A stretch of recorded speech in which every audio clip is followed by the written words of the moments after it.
C'est une visite des élus issus de la communauté Banyamulenge auprès du chef du parti au pouvoir qui met à découvert tout le mensonge du président rwandais Paul Kagame à la base d'un plan visant à exproprier une partie de la RDC sous prétexte fallacieux de chercher à protéger la communauté Banyamulenge. Finalement, la vérité sort de la bouche des hôtes des Monabouté.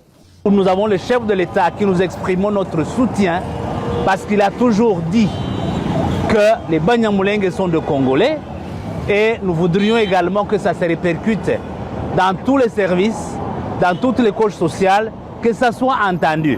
À en croire Augustin Kabouya, secrétaire général faisant fonction de président et du parti, la communauté Banyamulenge n'a jamais subi la discrimination sous le règne du président Tshisekedi. Je pense que je suis le plus heureux aujourd'hui parce que j'ai accepté de me présenter avec la délégation Banyamulenge devant la presse pour contredire le président rwandais que les Banyamulenge ne subissent pas de discrimination dans le régime Tshisekedi. Ici, c'est le parti politique IDPS, parti au pouvoir. Je les ai reçus ici dans mon bureau. Je suis avec eux.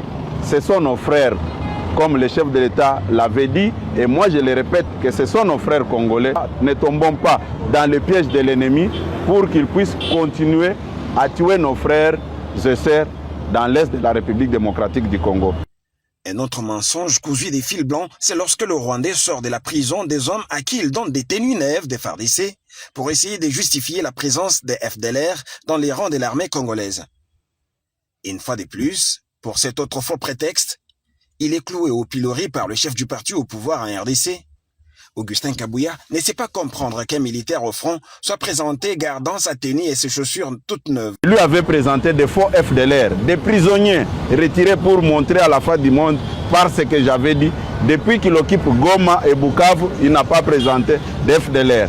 Par manque d'arguments, il est allé sortir des prisonniers, il les a habillés, comme on dit, il n'y a pas un crime parfait. Il les a amenés.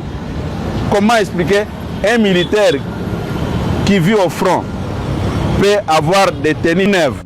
Lors de son dernier entretien avec quelques hommes de médias de la presse locale, le secrétaire général faisant fonction de président et de l'UDPS avait dénoncé le mensonge du président rwandais Paul Kagame, qui, après l'occupation par son armée de certains territoires dans l'est de la RDC, n'avait jamais été capable de fournir une seule preuve de la présence des éléments FDLR sur le sol congolais.